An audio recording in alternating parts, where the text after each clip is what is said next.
Hare Rama, Rama, Rama, Hare Hare.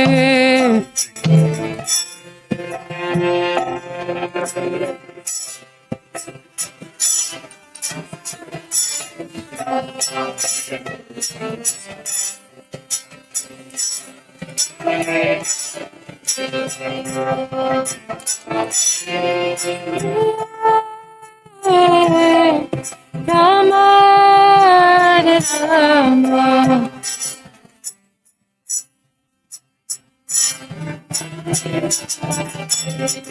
Hare Krishna, Hare Krishna, Krishna, Krishna, Hare Hare, Hare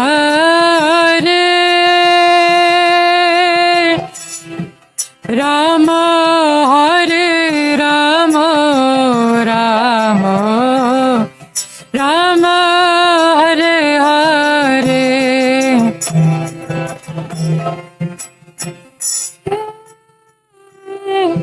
Krishna, Hare Krishna, Krishna, Hare Hare,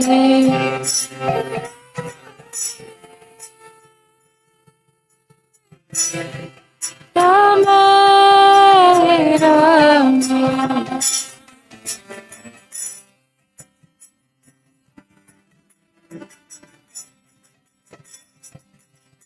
Hare Krishna, Hare Krishna,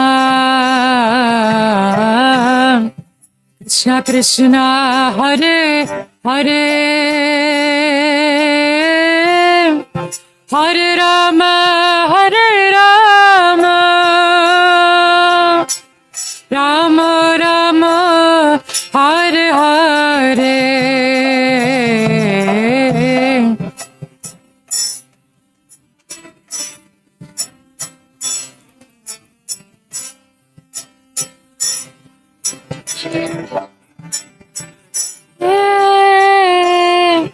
Hare Rama, Hare Rama.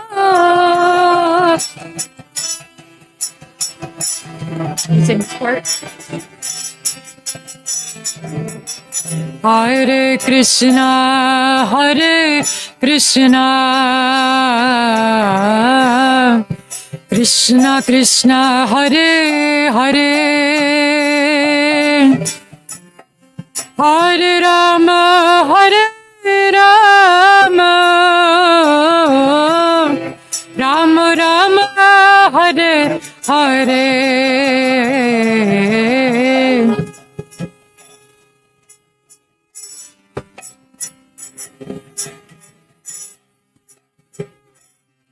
Hare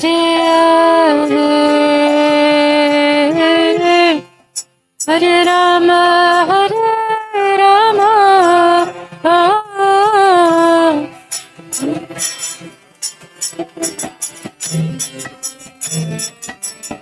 Hare Krishna, Hare Krishna, Krishna Krishna, Hare Hare, Hare Rama, Hare Rama, Rama Rama, Hare Hare.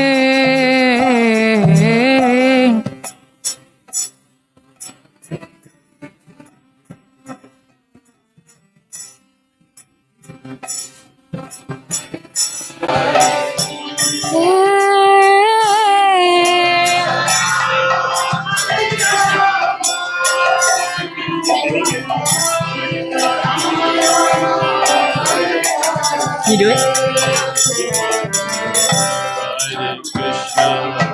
Hare Krishna, Hare Krishna, Krishna Krishna, Hare Hare,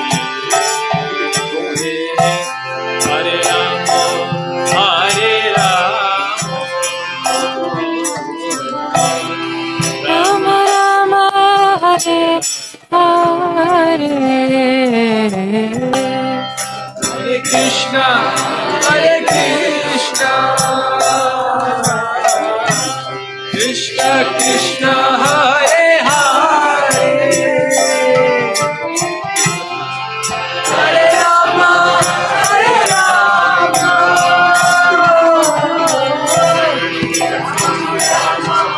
Hare Hare, Hare Krishna, Hare Krishna, Krishna Krishna, Hare Hare, Hare Rama, Hare Rama, Rama Rama, Hare Hare.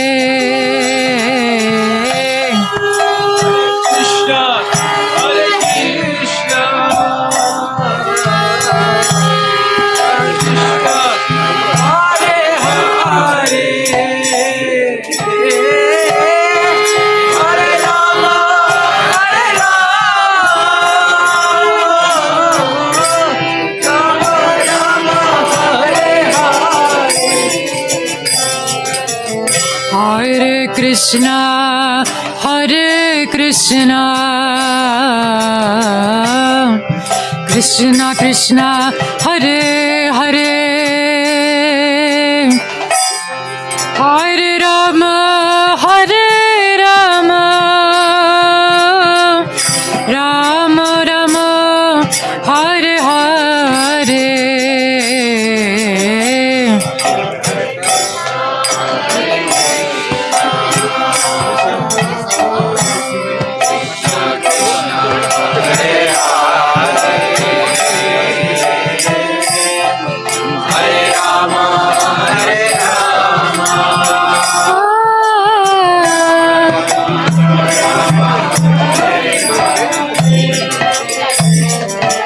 Hare Krishna, Hare Krishna,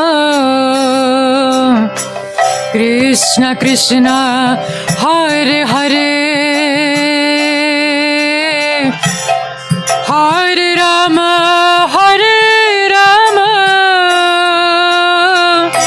Rama Rama, Hare Hare. Hare Krishna, Hare Krishna, Krishna Krishna, Hare Hare,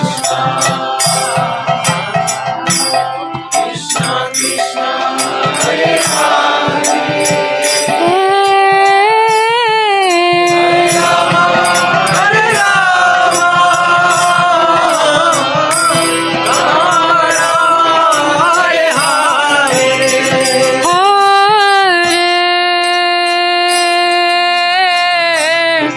Krishna, Hare Krishna, Krishna, Krishna, Hare Hare, Hare Rama, Hare Rama, Rama, Rama, Hare Hare.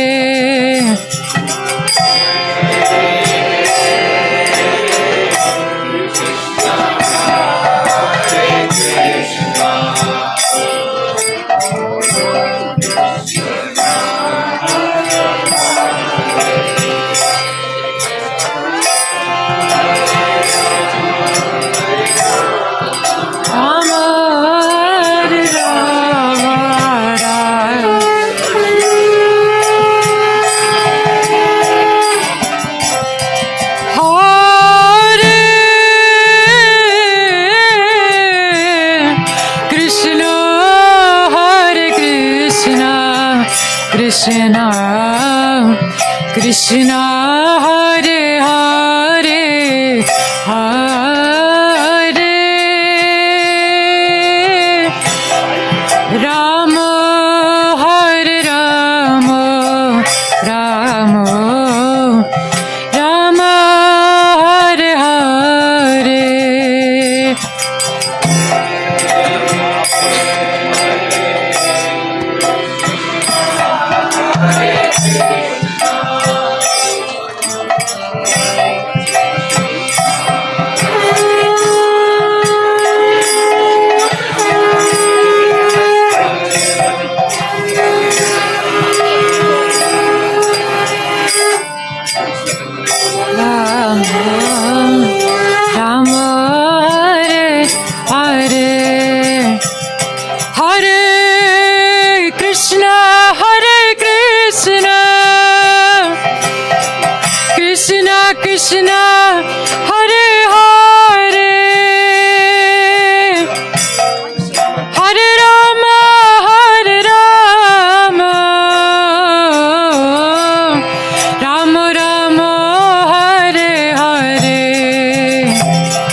Krishna Hare Hare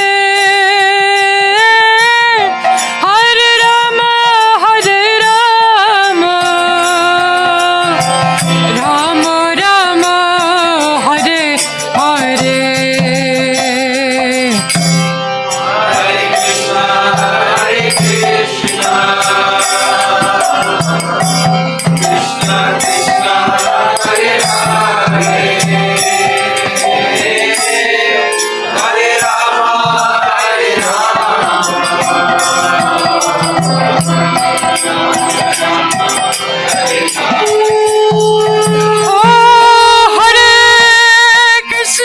Hare Krishna, Krishna Krishna, Hare Hare, Hare Rama, Rama Rama, Hare Hare.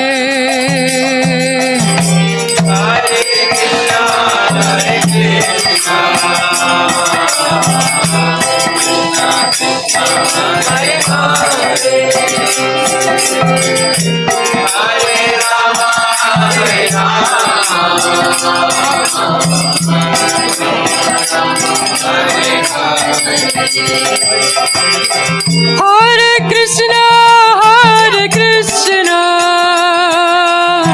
Krishna Krishna, Hare Hare, Hare Rama, Rama Rama, Hare Hare.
Krishna Hare Hare Hare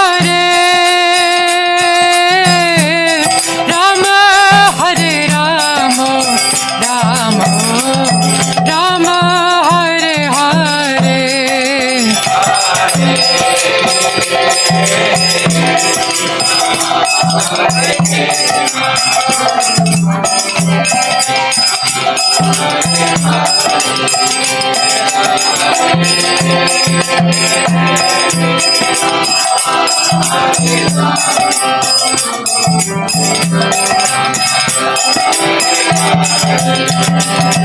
Oh Hare Krishna Krishna Krishna Hare Hare Hare Rama Rama Rama Hare Hare.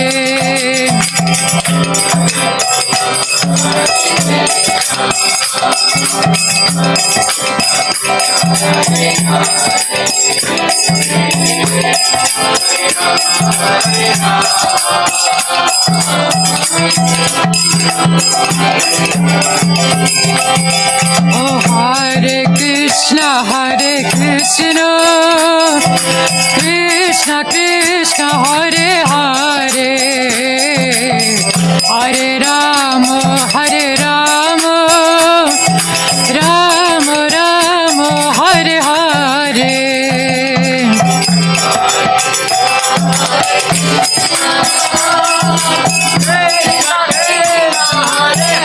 Hare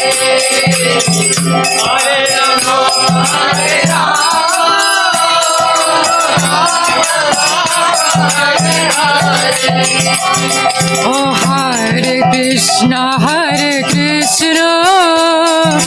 Krishna Krishna, Hare Hare, Hare Rama, Rama Rama, Hare Hare.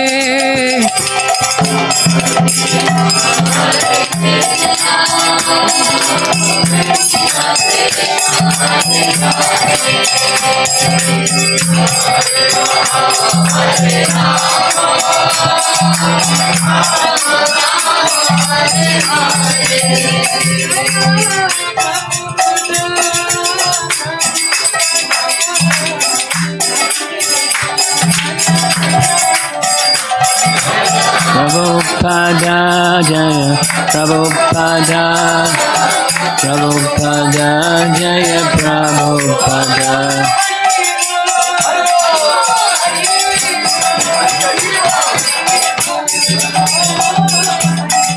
Nitya Gaura Hari Bol, Hari Bol, Hari Bol, Nitya Gaura Hari Bol. Srila Prabhupada ki, Shri Shri Gaur Nitai ki, Gaur Premanandi.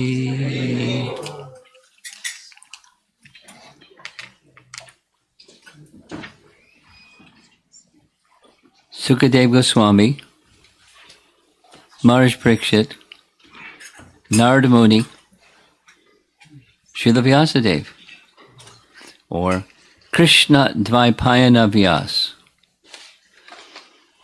He's known by many names, and that's how we're going to begin, discussing various names that are standard names for addressing this incarnation of the personality of Godhead.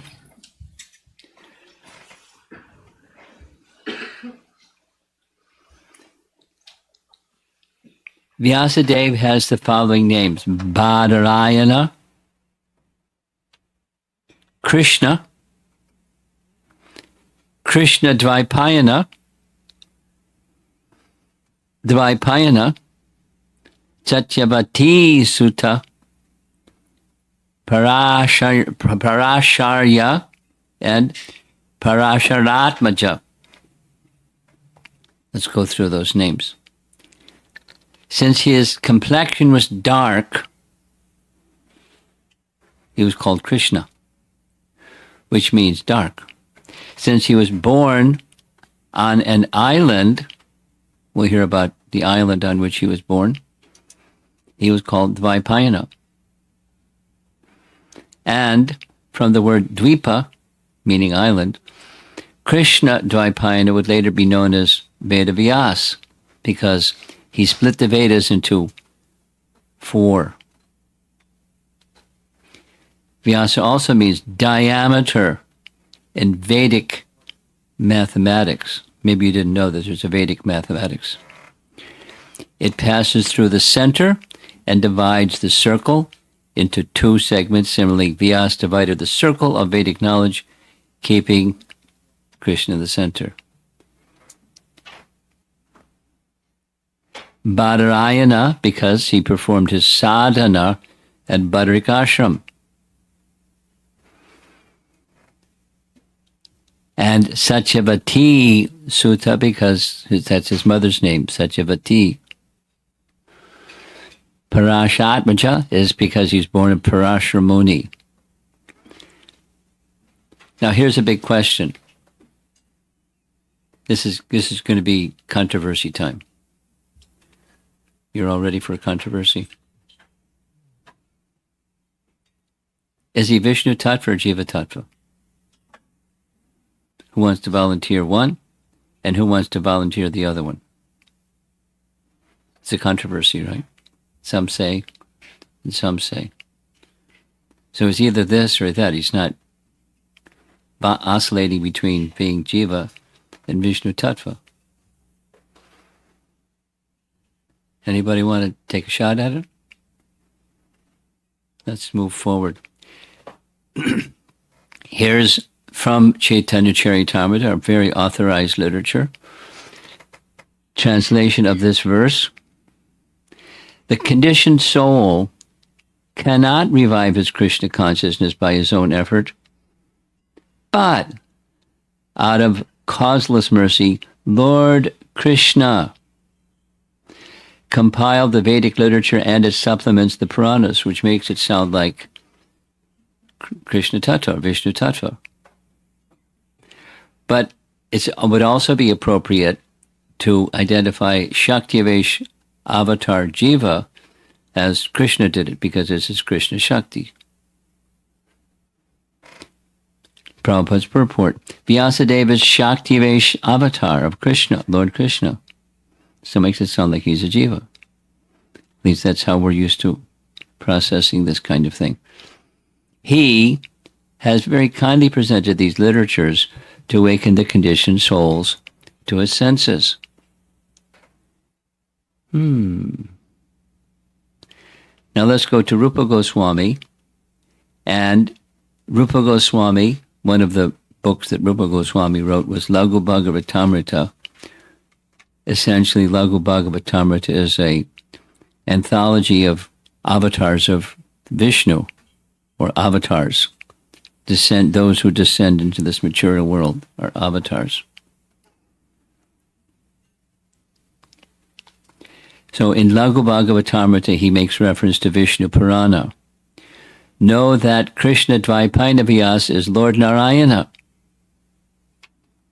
who other than the lotus-eyed Supreme Lord could have written Mahabharata from Vishnu Purana. Not just Rupa Goswami's opinion, it's Vishnu Purana.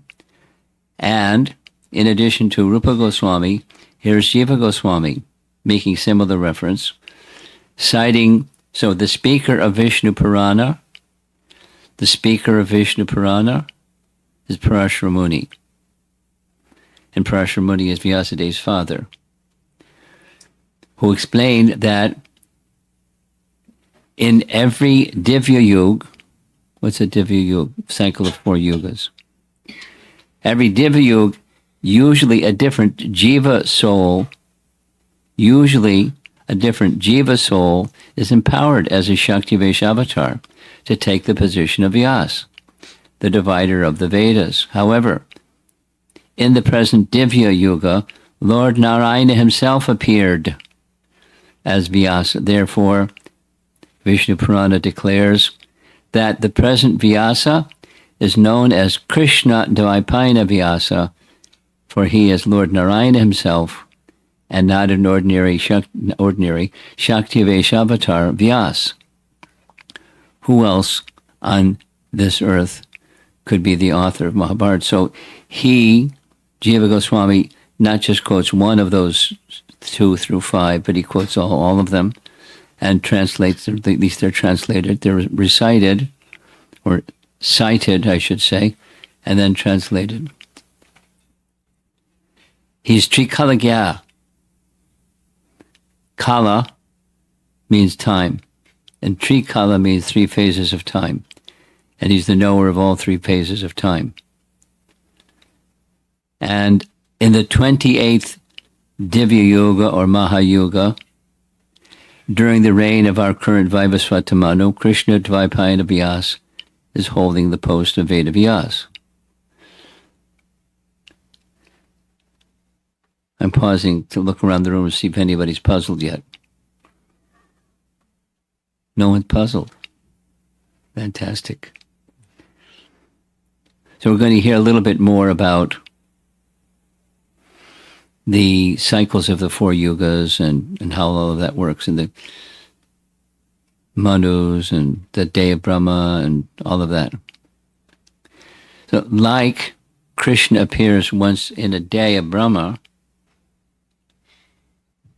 Krishna appears once in a day of Brahma during Manu number 7 out of the 14 Manus, and not just during the 7th Manu, but the 28th cycle of the 4 yugas. During this particular Manu of the 14, Vivasvata Manu, That's when Krishna appears. And that's when Krishna Dvaipayana Vyasa also appears. He appears in the same yuga cycle as Krishna appears, and as Chaitanya Mahaprabhu appears in the same. So this is like a super duper yuga cycle. This is like turbocharged yuga cycle. Number 28. Something magic about number 28. In Manu number 7 of the 14 Manus. So 3. Vyas, Krishna, Chaitanya Mahaprabhu. Boom, boom, boom. Further, Jiva Goswami, in the next section or Anucheda of Tattva Sandarbha, recites Skanda Purana. Says the same thing, just reconfirming what we already heard. Narayana, the personality of Godhead and greatest of mystics, descended to earth as the son of Parashara in the womb of Satyavati. In that form, Lord Hari himself restored the neglected Vedas. So it's pretty clear. However, there's the other yuga cycles of all the other Manus, including the rest of Vaivasvata Manu, where it's not Narayana. So therefore there's some confusion. Rupa Goswami acknowledges the confusion or the difference of opinion in one of the verses of Laghu Bhagavatamrita, because Laghu Bhagavatamrita is citing the avatar forms of the Lord, and under the different headings, this one, Leela avatar forms of the Lord, he writes, in the scriptures it is said, the Sanskrit is up above, Apanta Apataratmana Muni became Dvaipayana Vyas. Is Vyas, it's just a translation of what he has in this verse, is Vyasa Jiva, who attained Sayuja Mukti, or he is an Angsa avatar of Vishnu. Some say is an Avesha avatar. So there's opinions floating around. And he's acknowledging there's opinions. Later, in the same Laghu Bhagavatamrita, he, in a chapter that's entitled Prabhava and Vaibhava avatars, in case you're interested in these matters, here's the reference. With the eye of the scriptures, the Prabhava avatars are seen to be of two kinds. The first kind is briefly manifest and not very famous. Among them are Mohini, Hamsa, and the Yuga avatars, beginning with Shukla. The second kind are authors of scriptures. Generally, they are great sages. Among them are Dhanvantari, Rishabha, Vyasa, Dattatreya, and Kapila. Now, in this list, the great sages, they're forms of the Lord. Is Rishabdev an incarnation of the personality of Godhead? The answer is yes. Is Dattatreya an incarnation of of Vishnu? Partial incarnation, yes. Kapila Dev, is he an incarnation of Vishnu? Yes. Vyas' name is listed there. Dhanvantari, yes. These are incarnations. And they leave scriptures, generally speaking, or teachings with scriptures. Among the other, this is now similar reference from Chaitanya Charitamrita, among the other Prabhavas, who are not very famous according to material estimation, Dhanvantari, Rishabh, Vyas, Dattatreya, Kapila, which is different than what is said up above. The Vilas forms are 6 in number. Incarnations are of the two varieties, Shaktivesh and Angsa Vesha, partial incarnations. These incarnations also come within the category of Prabhava and Vaibhava. Now, if you don't understand all that, it's quite okay. Don't ask me to explain it because I don't fully understand it either. But it's just scriptural reference to indicate a response to the question, what's his category? So summarize. Commonly, every cycle of the 4 yugas, somebody takes up the service of performing the function at the end of Dwapara Yuga before Kali Yuga begins.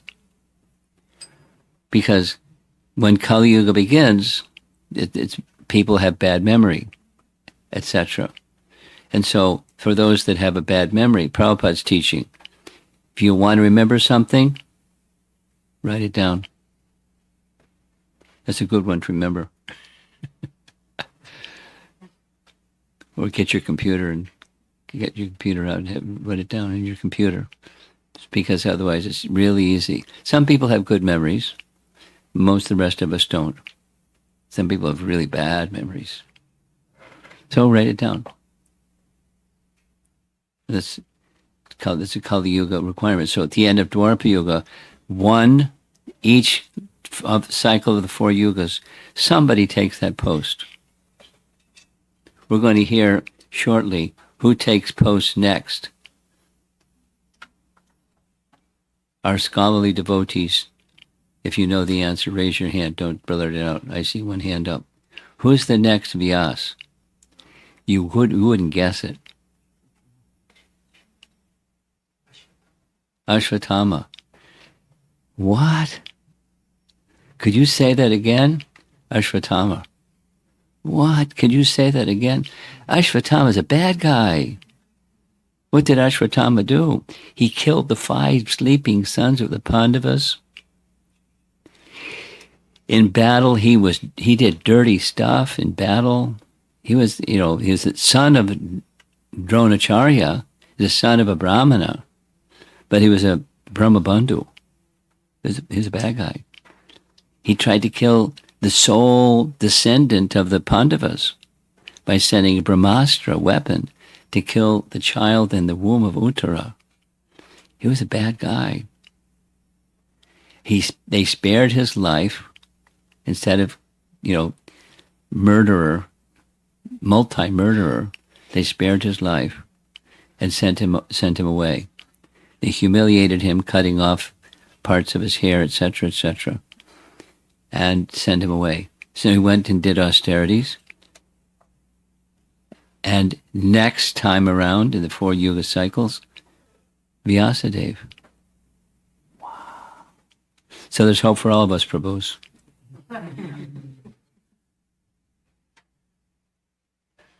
Next time you hear someone say that, or your mind says that, think of Ashvatthama. And there's many other examples.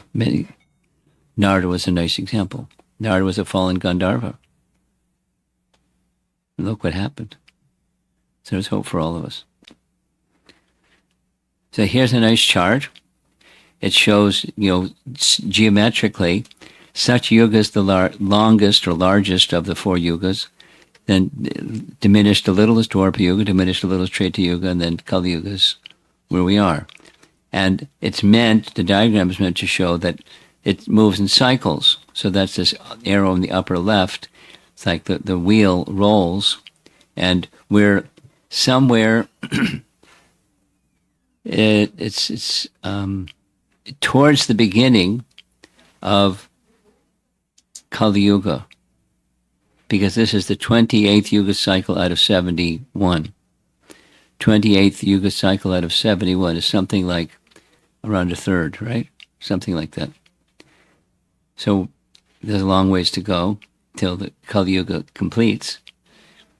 And you want to know a secret? It's a secret I can't tell you.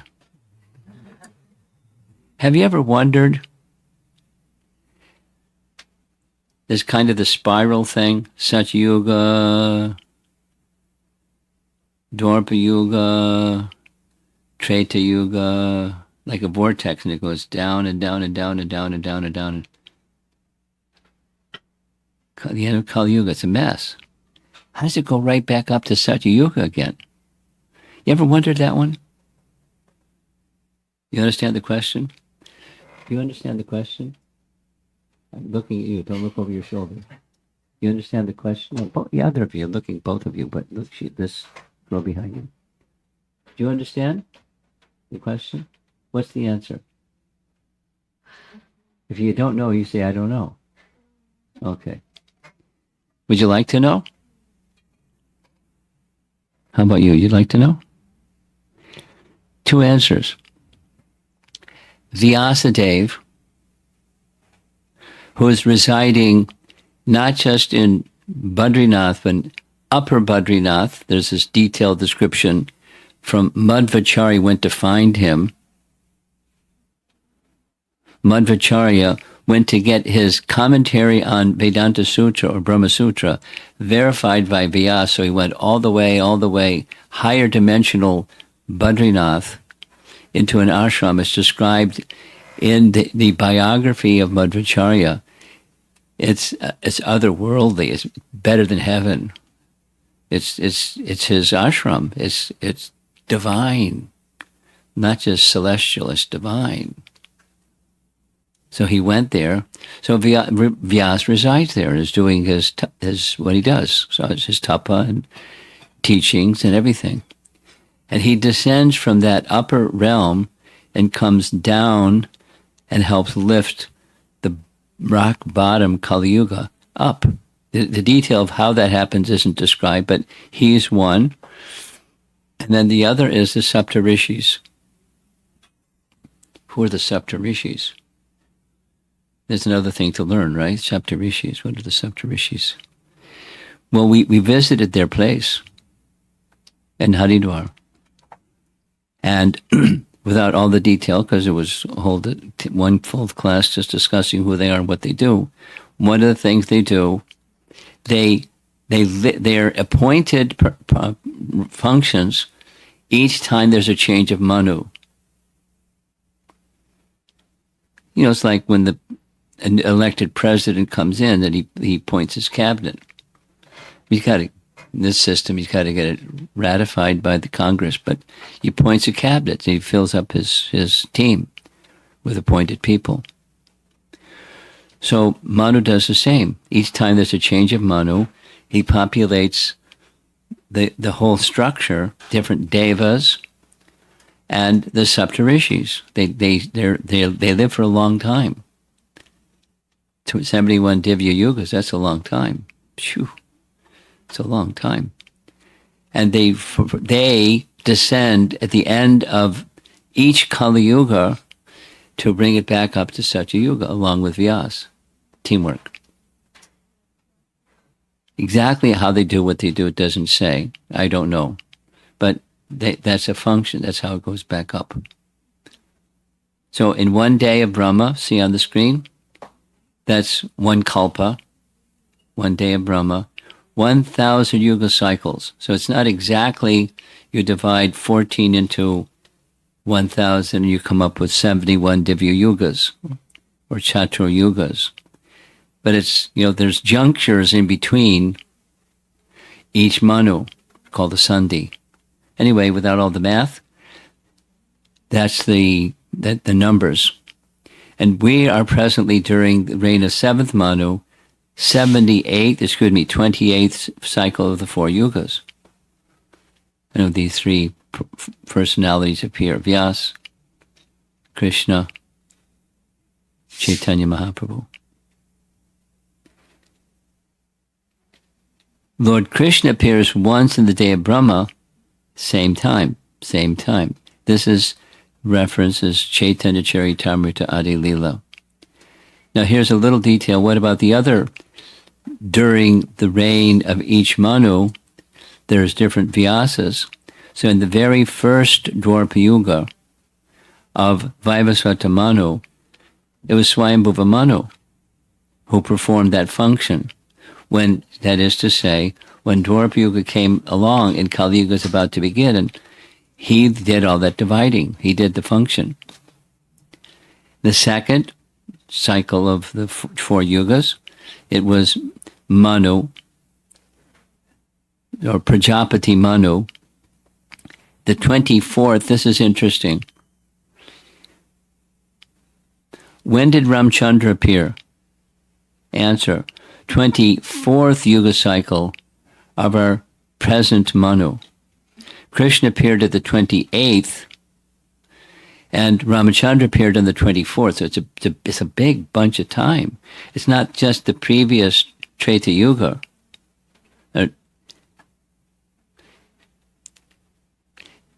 It's several Yuga cycles away from us. It's a long time ago. Long time ago. And the next one, Droni, the son of Dronacharya Ashwatthama. He's going to become the next Vyas. Shoo. And the reference source for that is Vishnu Purana. How do we know anything? From the scripture. Scripture reveals things. And if you don't have scripture, you're scratching your head or pretending that you know when you really don't know. There's a chart.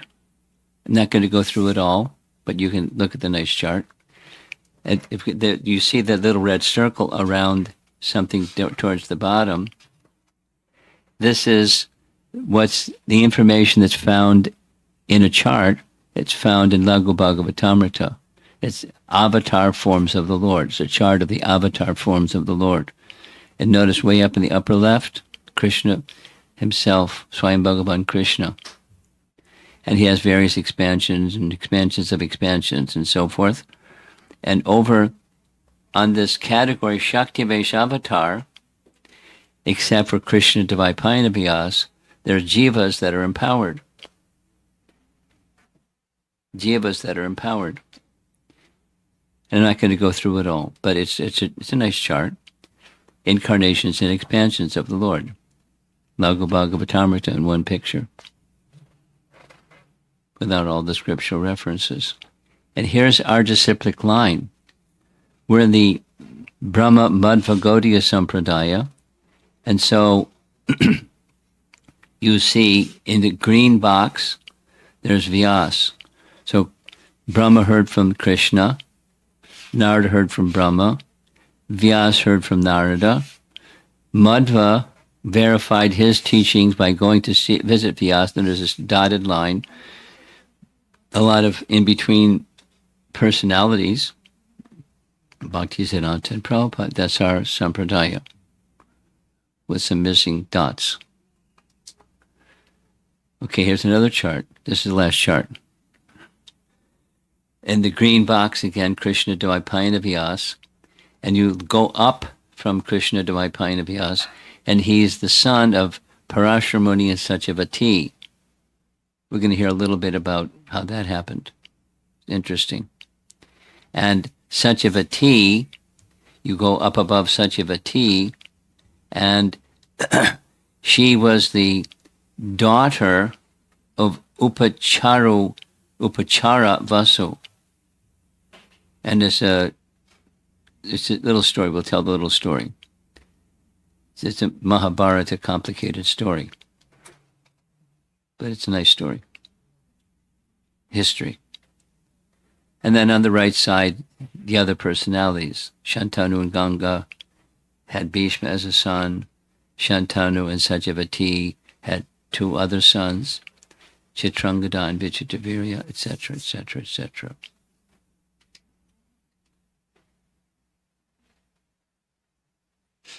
At the bottom left, we're going to just touch it on it again. We did it at the very beginning, very early stage. Shukadeva Goswami was the son of Vyas and the daughter of Jabali. Jabali is an important Muni. We don't hear so much about him, but he's mentioned again and again in the Puranas. And he had a daughter, Batika. So the daughter of this sage, Brahmana, Jabali, was his wife. And according to the Bhagavatam, there's different sources. We heard the different sources. Their son was Shukadeva Goswami. So here's a little bit repeat of what you've heard already. Different days of Brahma, Kalpa Beta. There are different appearances, ways in which Shukadeva Goswami makes his appearance, but just to keep it simple. He appeared in the womb of his mother, stayed there for 16 years. Some references say 12. Vyasadeva, poor mother, really uncomfortable with a child in her womb for 16 years. Gosh, poor lady. So he pleaded with his son in the womb, please come out. And he declined because he didn't want to have anything to do with Maya. He didn't want to even take the risk of being influenced by Maya. He assured him, Vyasadeva assured him, and the child, somehow the voice came back from inside the womb, no, you're a householder, you're attached to family life. I don't trust it. So Vyas traveled all the way to Dwarka, explained to Krishna the problem. Krishna came all the way, as you see in the painting, in the bottom on the right. Krishna came, and he promised, and the child came out and immediately left. Now there's reference, as a detail, Bhagavatam, Canto 9, Chapter 21, makes mention in the verse of a duplicate Shukadev, because his father wanted a son who would produce sons. So according to this 9:21-25, there's a description in the purport, it's not directly in the verse, that an expansion of the original Sukadev entered into household life. And two reference places, Kramasandarbha. You like details like this? Yeah? Good for you. If I gave you a quiz at the end, you can remember any of this? Maybe. Some of it. Some of it. You also? Probably not. Me too.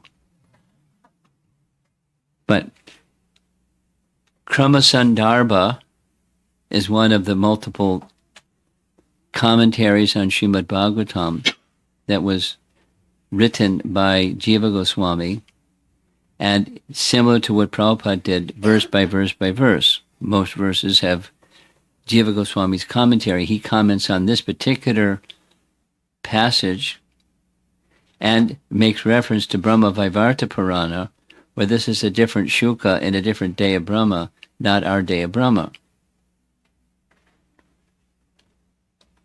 Because there's different days of Brahma, and therefore there's different Shukas. And therefore one of those days of Brahma in which there's an expansion of a particular Shuka, he manifests an expansion that enters into household life. It's a detail. Don't worry about details, but it's there in case you like details. But each day is different. So the principle is, as the wheel of time turns, it's the same pattern again and again, but with diversity each time the wheel turns, because according to our founder Acharya, Srila Prabhupada, variety is the mother of enjoyment. You've heard that one? Variety is the mother of enjoyment. So there's varieties of, for example, things that you eat. Variety, not just one thing. The same thing every day. It's variety. That's nice. Variety is the mother of enjoyment. And you can take any other example. Friendships and kirtan and, speakers, and there's variety. Variety is the mother of enjoyment. Verses on the same topic, variety is the mother of enjoyment. So Krishna enjoys, Shukadeva it manifests different, on different days of Brahma, different manifestations. So now here's The topic is Vyasadeva, and we're going to hear a little bit about Satyavati, who was the mother of Vyasadeva. And it's very complicated, not too terribly complicated, pretty complicated. There was a king named Uparichara Vasu. He wasn't one of the Vasus in the heavenly realm. He was an earthly king. His name happened to be Uparichara Vasu. And he became the father of Satyavati. As you see in the sketch on the left, she was born from the womb of a fish. What? There's a backstory, the backstory behind the backstory, and the backstory behind that one. But I'll narrate it simply because in Mahabharata it's very detailed.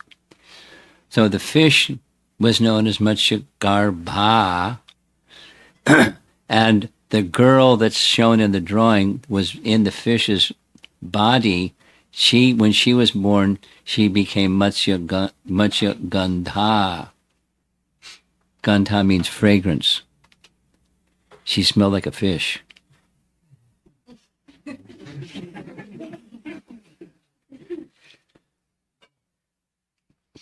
Here's what happened. This is the story behind the story. There was a king, and he was given a gift by Indra. He was such a celebrated king that he had a crystal chariot. They could fly around in the sky. Therefore, Upari Chara, he traveled around in the sky in this crystal chariot given to him by Indra. That's how he got his name. He had a queen, and he was the king of Chedi, and his wife was Girikar. And the painting is meant to show that's the two, and very attracted, attached, kind of like ridiculously in love with one another. And so they had this idea they wanted a qualified child, qualified son. So there's a description of what they did to prepare their consciousness so that on the day where she was most likely to conceive a child, her consciousness would be in the highest place and his was in the highest place. And they were anticipating and anticipating and anticipating. And on the very evening that they were to have union, something happened. Some ancestors, doesn't say live or otherwise, some ancestors approached Uparichara and asked him for some service. The service they asked him for was to go to the forest and capture some wild animals that we could use in a sacrifice. So he was a good king. He placed duty above his own desire. So he went to the forest on the very evening that he was to have union with his wife and to produce a nice child. But he became so enamored with thoughts of his wife that he discharged semen involuntarily. The semen was captured on a leaf. He somehow, listen to this detail, he managed to have a conversation with a hawk, hawks that talk. And he requested the hawk, take this leaf to my wife. She can ingest the leaf that has semen on it, and then she can become pregnant. Because that was their plan. So as the hawk was flying, another hawk saw hawk number one flying, and they thought it was some meat, so they started this big battle. And as they were doing this big battle in the air, one hawk and another hawk, the leaf fell. And the leaf fell into a lake. And in the lake was a fish. And the fish happened to be an apsara who was cursed to become a fish. So that's the backstory behind the backstory. An Apsara received a Brahminical curse that she should take birth on earth as a fish. No, she took birth on earth as a fish in the river Yamuna, and the fish saw this thing dropping from the sky, and the fish swallowed the leaf and the semen, and the fish became pregnant. It was a male fish. Matsyagarbha. The fish had a nice name. This gives her name, the Apsara's name. So in course of time, 10 months later, the fish was pregnant. I don't know how normally gestation for a fish is, but 10 months later, the fish was caught by a fisherman. And when the fisherman went back home and started opening the fish to take the fish meat to the marketplace, when he opened up the fish, much to his surprise, there were 2 human children inside the fish. He was really surprised. It wasn't a normal thing. So he went to the king and told the king what happened. And the king, Uparichara, was the father. So there was a male child that was named Matsya because he grew up in a fish. So he accepted the male child. He became like his adopted child, but it was actually his biological child with a different mother than his wife, his queen. And that Matsya was then trained to become the next king. Ta-da! And the female child smelled fishy. So he, the king, gave the female child back to the fisherman and said, "You take care of her." So he did. Now, she was this very elevated personality. So her physical features were very beautiful, very charming, elegant, and all kinds of nice things, except she had this bad fishy smell. So that was a detriment. So there we see the image again. And her father, the fisherman, had this bright idea. And the bright idea was, my daughter, as she grows up, she can take the occupation of conveying people across the river Jamuna by boat.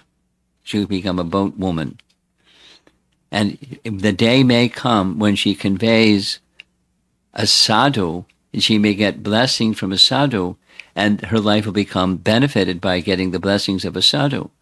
So how is she, as lowly person, born from the body of a fish, going to get mercy other than some special arrangement? So that was his thought process. So that's what she did. She engaged in conveying people across the river, but just there was a problem. She smelled bad. Very strong, bad fish odor. So this is now from Mahabharata Adiparva. One fine day, lo and behold, Parashar Muni wanted to cross the river. And he approached the young lady to take him across the river. Same all these details of when it was. 28th Yuga cycle of the present Vaivasvata Manu. And he found her to be extremely beautiful. And the plan of her father worked out. So as they were crossing the river, he did some astrological calculations, and Vyasadeva concluded from his astrological calculations, at this very moment while they're crossing the river, this is a time when the personality of Godhead is going to appear. Narayana is going to appear. And so he made a request in the middle of the river Jamuna of Satyavati, you become the mother and I'll be the father. And she had some hesitation. You can see from this painting, there's going to be lots of people watching and how we can do what you're suggesting. No problem. I have mystic powers. I'll create an island, a dvipa. And I'll make fog all around the island so no one can see what's going on the island. And then she said, well, yeah, but I'm not married. And if I'm pregnant, then how do I explain my pregnancy? He said, no problem. The child that you won't lose your virginity, and the child that will be born will be in an adult form pronto. That's not how children are normally born anyway, but he's an incarnation of the Supreme Lord. And if you accept this proposal, then I make you this pledge that your bad fishy smell will go away. And so she consented. Her bad fishy smell was taken away. It was replaced with a fragrance that spread for 8 miles. Big switcheroo. So she's a beautiful young lady, unmarried, and now she smells good too. And something happened between her, Satyavati, and the king. Who was the king? Santanu. You know the story. Bhishma Dev. We're going to tell the Bhishma Dev story later, so I'm not going to spoil it. Stay tuned for the Bhishma Dev story.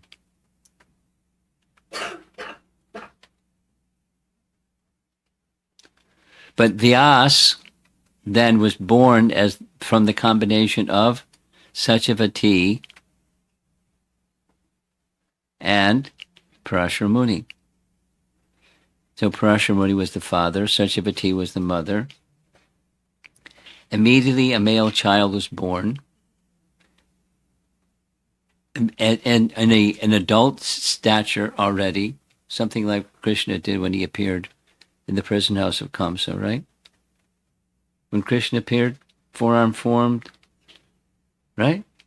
Then Devaki said, can you assume a form of a child? Whoop, little form of a child.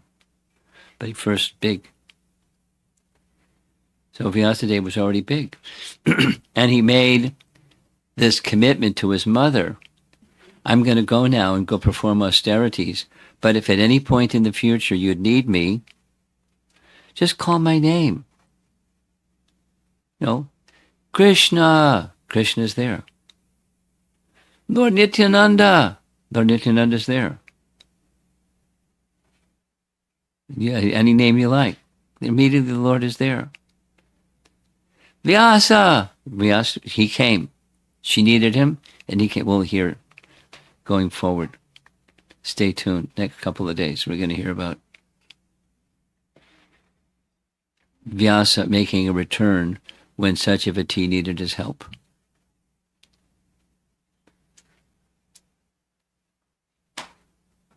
So here's another nice drawing.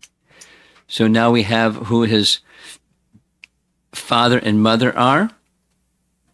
And now we're going to hear about where he resided.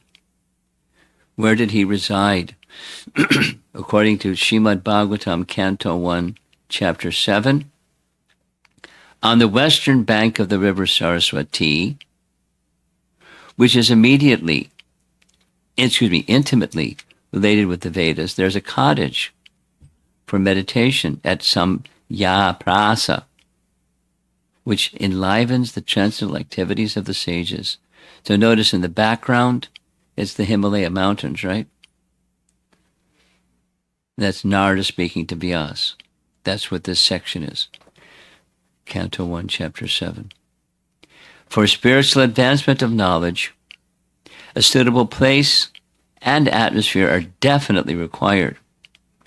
The place on the western bank of the Saraswati is especially suitable for this purpose, and there is the ashram of Vyasadeva at Samya Prasa, Srila Vyasadeva was a householder, yet his residential place is called an ashram. So that's where he resided. We visited the place. It's way, way, way, way, way, way, way, way up in the Himalayas.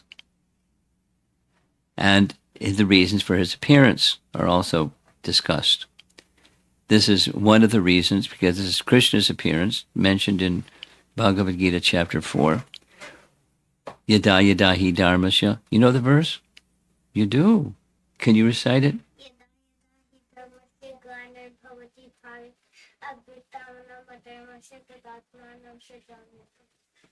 Zawi. Have you learned that verse yet? Learn from her. She's a good teacher.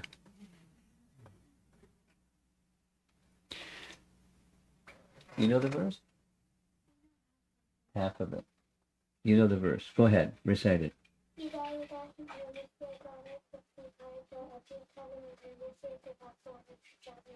And here's the translation, in case you didn't know the meaning.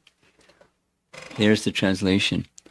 Whenever and wherever there is a decline in religion and religious practice, and a predominant rise of irreligion at that time, I dissent. Srijamyaham. Srijami means he makes the arrangement. He's self-manifesting. He appears. Aham Srijamyaham. Tadatmanam Srijamyaham. At that time, I descend myself. Prabhupada's purport. Sometimes he descends personally, and sometimes he sends a bona fide representative in the form of his son, his servant, or himself in some disguised form.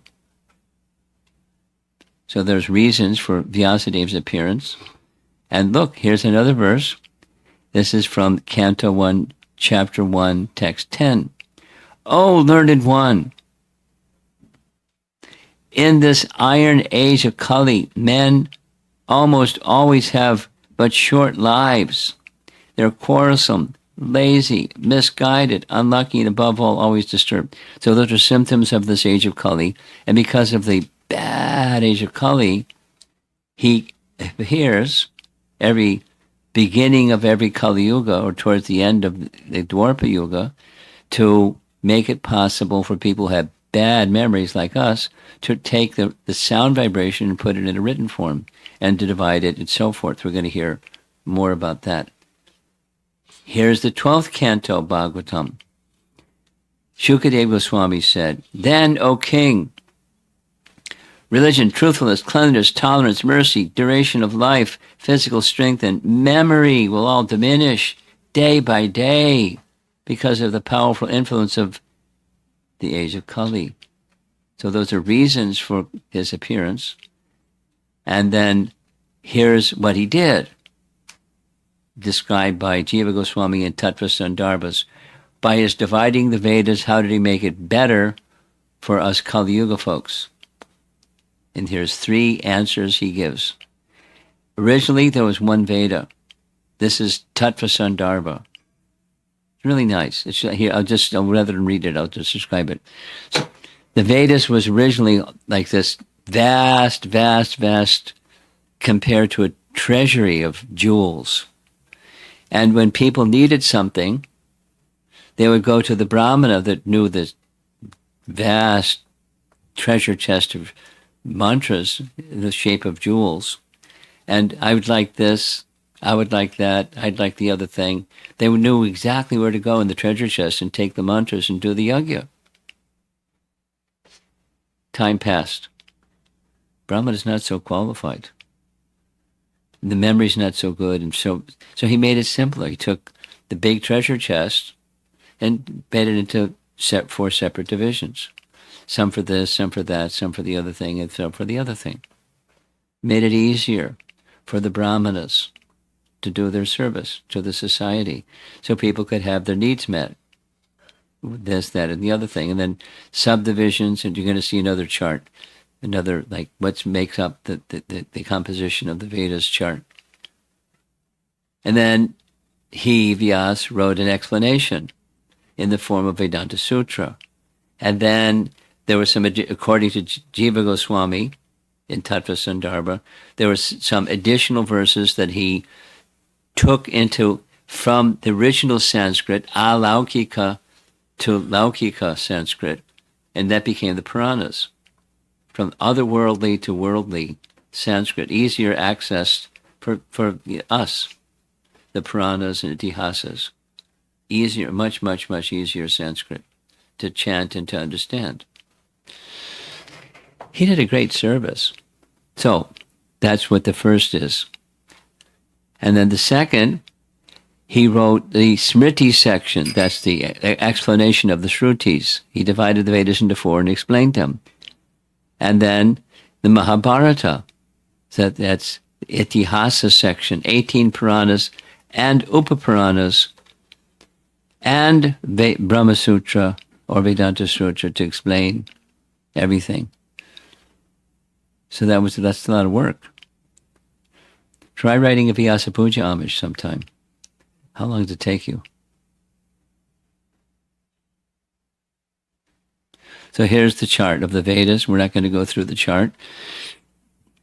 But Vedic scriptures is at the top and lots of things underneath. So the Shruti and Smriti are the two in red just below the Vedic scriptures. And the Smritis are quite vast, but the Shrutis are especially significant. It's something I learned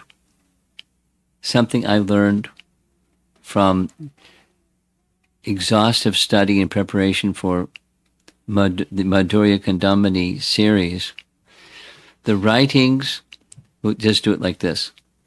The writings of Rupa Goswami were derived from what? They were derived from teachings that were given to him by Chaitanya Mahaprabhu. The teachings of Chaitanya Mahaprabhu were derived from the Shrutis, the Vedas. So when explaining what Rupa Goswami has written, Vishwanath Chakravarti Thakur goes back to the Shrutis because that's the root. That's the root of the tree.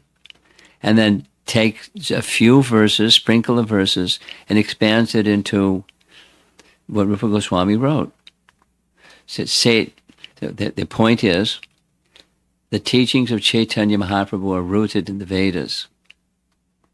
The essence of the Vedas, the ripened fruit of all the Vedas, is the Srimad Bhagavatam. So the teachings of Chaitanya Mahaprabhu are the teachings of Srimad Bhagavatam. Here's something I learned from Radhika Raman. You've heard of his name? Radhika Raman. Radhika Raman is a very nice devotee. There's many nice devotees. He got a PhD at Oxford University when he was a teenager. Full scholarship, but when he was a teenager. And his PhD was in Tattva Sandarbha. No. One of the Sandarbhas, Paramatma Sandarbha, I think. And he just did, his PhD was on 3 verses. And I heard him explain what his PhD was about one time. And he started off by explaining what I'm going to share with you right now. The mission of Jiva Goswami in writing the 6 Sandarbhas was to do anything, the same thing that one who is a follower in a sampradaya would want to do, and that is the teaching of our sampradaya is the highest. And the strategy was the Srimad Bhagavatam is the highest. The teachings of Chaitanya Mahaprabhu are the teachings of Srimad Bhagavatam. Therefore, the teachings of Chaitanya Mahaprabhu are the highest. A equals B. So B equals, it's the highest because A is the highest. Should I do it again? It's nice. It's just a nice picture. The picture is Jiva Goswami was super scholar, super, triple super scholar. And he wanted to glorify Lord Chaitanya. To glorify Lord Chaitanya, he wanted to write a book that became the 6 Sandarbhas that teach the teachings of Lord Chaitanya are the highest. So he had a strategy to teach the teachings of Lord Chaitanya are the highest. 1, the teachings of Srimad Bhagavatam is the highest. 2, the teachings of Lord Chaitanya and the teachings of Srimad Bhagavatam are identical. 3, the teachings of Lord Chaitanya is the highest, because it's a teaching of the Srimad Bhagavatam, which is the highest. They're identical. So his explanation was the greater part of the work was the middle part. The teachings of Lord Chaitanya are the teachings of Srimad Bhagavatam. The teachings of Srimad Bhagavatam are the teachings of Lord Chaitanya. They're seamlessly one. So much of the commentary that he wrote in the Sandarbhas is here's the Srimad Bhagavatam, here's the teaching of Chaitanya Mahaprabhu, and they're identical. Seamlessly identical. Now I'm adding one other thing. The teachings of Lord Chaitanya, which are the teachings of Srimad Bhagavatam, are rooted in the Shrutis. As you see on the chart, the Shrutis are on the left. See that red box at the top? That's Shrutis. The one with the red box at the right, that's Smritis. So Srimad Bhagavatam is in the category of Smriti. But Srimad Bhagavatam is also, it's a nice, Srimad Bhagavatam is a commentary on what? Vedanta Sutra. What's Vedanta Sutra? It's a summary of the Vedas.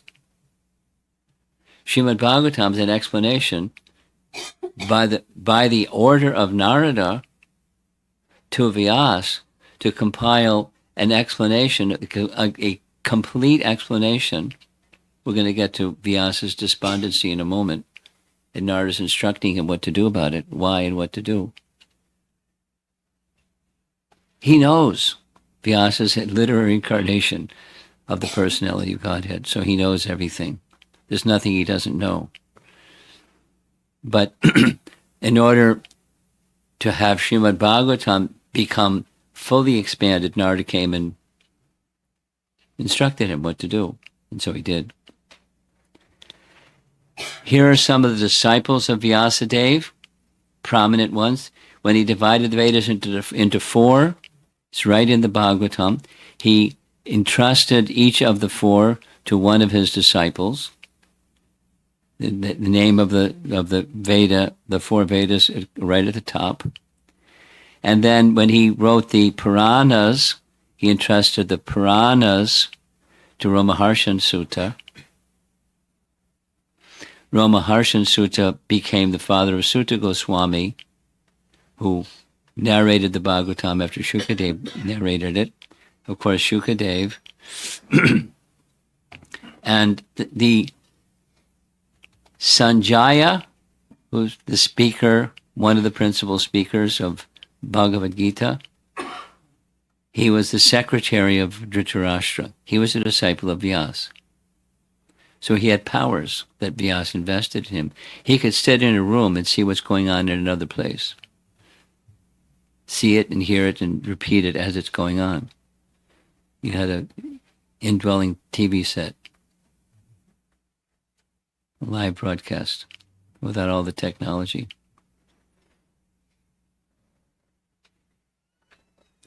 And this is where that reference is from, 9th canto, etc. The incarnation of Godhead Vyasadeva, rejecting his disciples, headed by Pila, etc., instructed Bhagavatam to me, because I was free from all material desires. Shukadev speaking. So here's a nice painting. This is on the right. That's Narada zooming in. Vyasa, he's way up in the mountains in the Himalayas, feeling despondent after compiling all of this. So Srimad Bhagavatam, Canto 1, Chapter 5, describes this. Text 8, Narada said, "You have not actually broadcast the sublime and spotless glories of the personality of Godhead sufficiently," because it's there in the other Puranas and Mahabharata. that philosophy which does not satisfy the transcendental senses of the Lord is considered worthless. Now, the Vedas aren't worthless, but you didn't put the pin properly.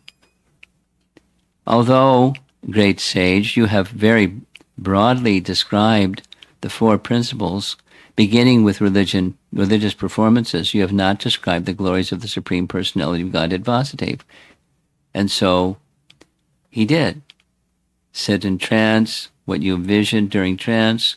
This is chapter 7. These very important verses in chapter 7. The 4 essential verses of the entire Srimad Bhagavatam. Anyway, Vyasadeva composed the Srimad Bhagavatam, the Amala Purana. So here we see Sanjaya, who's disciple of Vyasa.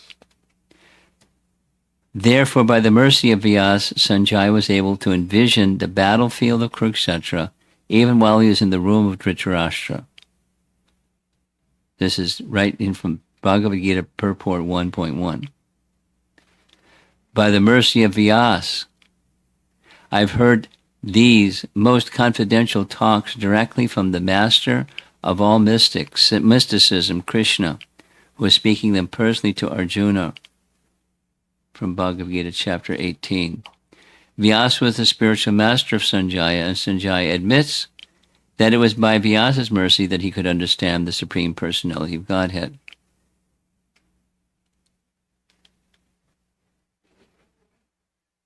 So that we see the universal form on the right. I don't know if I'm going to read all this. Here's Krishna speaking about Vyasadeva from Bhagavad Gita. Of the descendants of Vrishni, that's the dynasty in which Krishna appeared, I am Vyasadeva, which means the son of Vasudeva. And of the Pandavas, I am Arjuna. Of the sages, I am Vyasa. And among great thinkers, I am Ushana.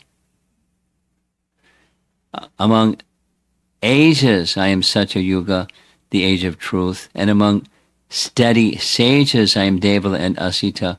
Among those who have divided the Vedas, I am Krishna Dvaipayana Vyas. And among learned scholars, I am Shukracharya, knower of spiritual science. So here's a little history. I touched on it. Here's a nice painting. This is Madhvacharya pictured on the right.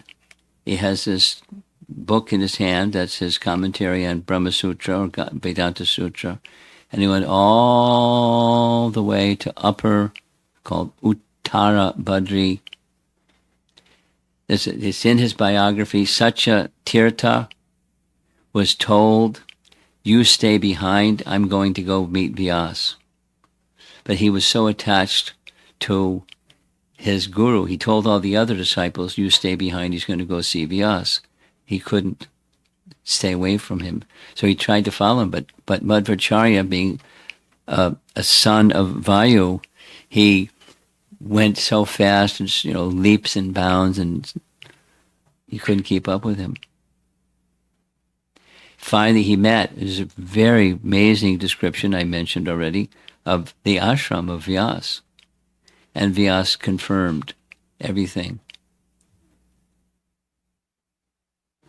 For 48 days before going to meet Vyasa, 48 days, complete fasting. We can't imitate Madhvacharya. 48 days. He made a second visit. The details are there in the history of his life. And when he went the second time, he was given a Shalagram Shila, known and today worshipped in Udupi, known by the name Ashta Murti. So Vyasa established ashrams according to different avatar forms of the Lord, with Krishna in the center. Very nice, huh? Now here's the same I've already mentioned. When Satyayuga begins, again after each Kali Yuga, Vyasa descends and begins the Satyayuga. Here's a statement about Vyasadeva in Gaur Leela.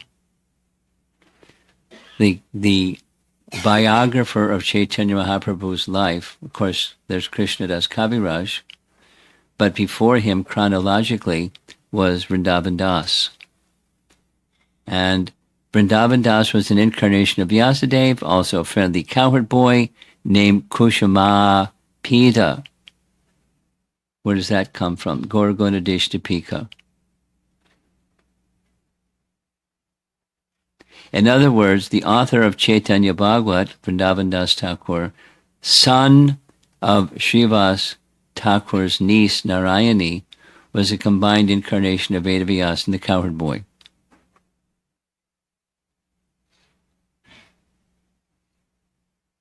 A lot to digest, huh? Now, how does that work? Is it had two souls in one body? No. How does it work? It's the mood or an angsa of the person from whom he is an expansion appeared in the body of Vrindavan Das. That's how it works. And in the future, we heard already from Vishnu Purana, in the future, Vyasadeva will be Ashvatthama. In Chaitanya Mangala, this is mentioned in Chaitanya Charitamrita, in Chaitanya Mangala, Vrindavan Das Thakur has stated in many places the factual truth that the future Vyasadeva will describe the Lord's pastimes elaborately. The statement given in Chaitanya Bhagavat is this one here. The unlimited pastimes of Sri Chaitanya Mahaprabhu will be described by Vyasadeva in the future. So this is details. I'm going to skip forward. So the original spiritual master, this is the end, the last slide we're going to see this evening, because we have deity worship to attend to after this. So in our ISKCON, Prabhupada established a system that when there is the appearance day of, or birthday of one's spiritual master, like his Prabhupada's birthday or Prabhupada's appearance day, we would celebrate by a festival called Vyasa Puja. So it's tradition. Nityananda Prabhu then arranged to offer Vyasa Puja, a worship of the spiritual master, Lord Chaitanya, but Lord Chaitanya carries the plow-like weapon called Mokshala in the ecstasy of being Nityananda Prabhu. What's a Mokshala? Who knows what a Mokshala is? It's one of the weapons of, or the instruments of Balaram. Plow.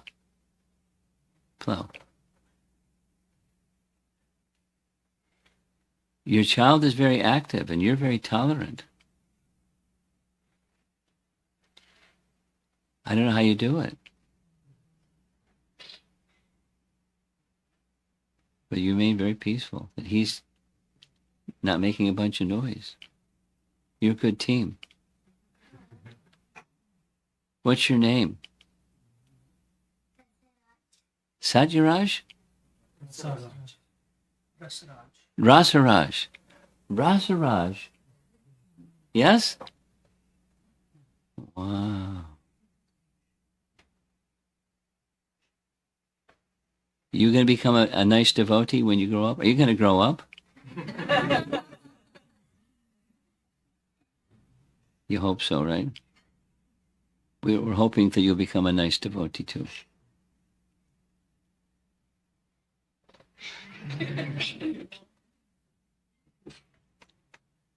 Okay, so that's our topic of Srila Vyasadeva. Let's see if there's some discussion.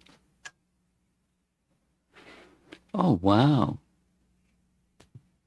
Go ahead. You got the microphone. Hare Krishna Mother, thank you for the wonderful class. Like you mentioned, Thank you for being so attentive. you said Vyasadeva said he will go to the forest and tell to his parents like if you need help, just call me. Did when what you said like once the parents called Vyasadeva, did Vyasadeva come back? Oh, immediately. Immediately. Satyavati was his mother, and she had a need. She didn't bother him, but she had a need. There's a detail. We'll hear about it in a couple of days, what that detail was. Thank you. Okay. Over here. Thank you, Gurudev, for such an informative lecture. So my question is around Ashwatthama. So I'm hearing this first time that he's going to become Vyasadeva. So my question is like, when a normal human being, even after, in spite of doing all the good deeds throughout their life, with one bad, they fall down and come back to where they started. How come Ashwatthama, even after doing so many misdeed and all the killings and everything, what did he had that he's going to get a Vyasadeva? He underwent austerity. The detail is not described, but the principle, minus the detail, is he understood that he had done wrong, and he underwent atonement to counteract or to diminish the bad deeds that he had done. And somehow it must have been that somewhere along the way he came in contact with someone that had lots of bhakti, and they bestowed some bhakti. But the detail is, there may be some history, I don't know. But atonement and association of devotees made for elevation. Yeah? Thank you, Gurudev. Anybody else? Yes.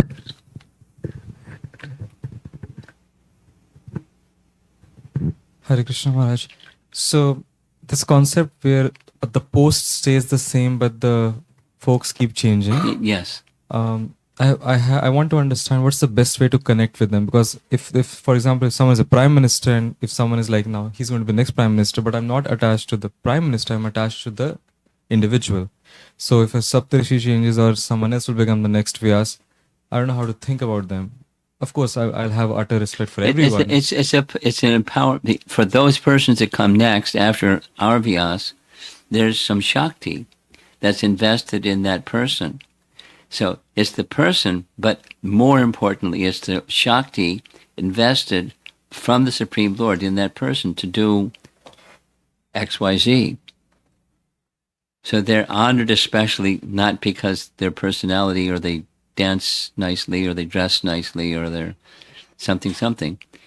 It's the Shakti that they're carrying. Bhakti, devotees are honored in part because they're spirit soul, and especially because they're carrying Bhakti Shakti. They're especially honored amongst all jivas for that reason. And then there's their personality and there's attachment. Thank you. Another question is like, in one schematic, it was like time is cyclical and it's moving forward. Yes, correct. If you could comment a little more, cyclic nature is also like moving forward. Oh, like, yeah. So is there a reason why there are two things? I think it's cyclic. Well, I'm not sure what you're not clear about. So articulate your question better. It says time is cyclic, which Yes. I understand the yoga cycles, and it also says time is also moving forward. No problem. Why not? Why not? I think it's the same thing. Maybe I'm Okay. interpreting it wrong. Yes, you're right.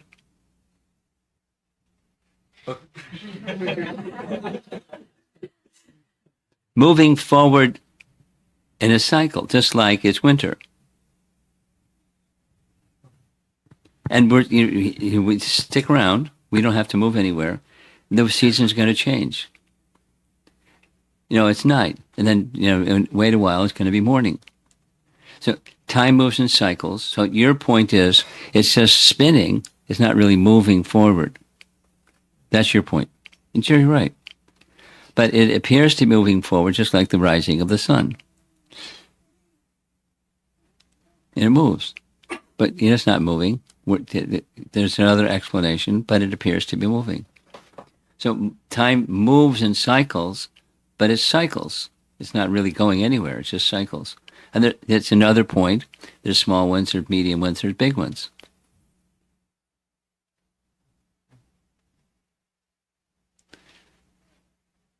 Rasaraj, you have a question? Okay, over here.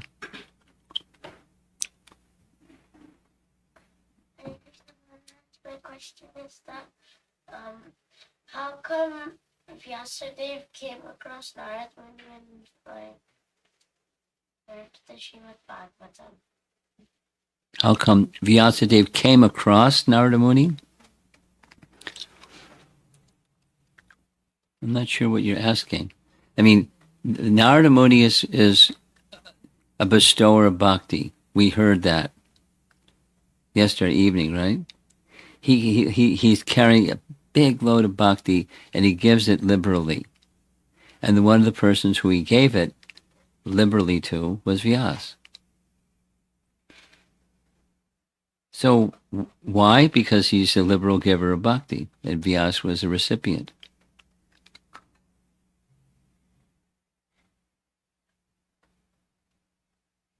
Did that answer your question? Okay, good.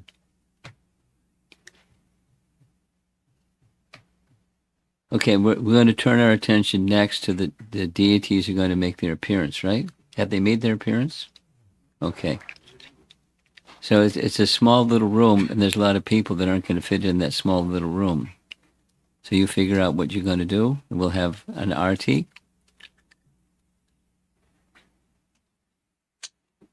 And it's already 17 after the hour. Srila Prabhupada ki. Shri Krishna Devai Paina Vyasa ki. Gaur Premanandi.